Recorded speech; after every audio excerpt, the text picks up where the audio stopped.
Dneska zistíme, koľko dokážem dať na biceps. Tu si robím papať. Prišiel vláčik do Bratislavy, pekne. Sedím vo vlaku, robím stojky vo vlaku. Klik. Kúpil som si listok na MHD. Wow, fitko. Tieto schody, joj. Stretol som tu veľmi známeho bodybuildera. Tu som bol pripravený na ťažkých 20 kg, asi, neviem. Prešli sme pomaličky na 30 kg. Jani bol veľmi spokojný a uznal mi to. 40. 50. Sa mi točí hlava.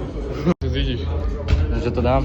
60 kg. Tu som trošku pochyboval, ale stále som to vytlačil. Jak šéf more, môžete byť na mňa pyšný na to, že to nezdvíham. No a túto 70 by som aj preskočil, lebo tu som sa stretol s Radkom, je to veľký bombardér. No a spolu s Milanom sme dali takúto zostavičku.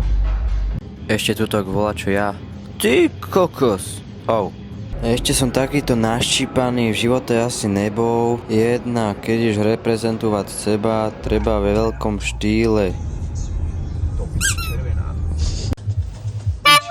Rýchlo, trúbi na mňa, týpek. Čau.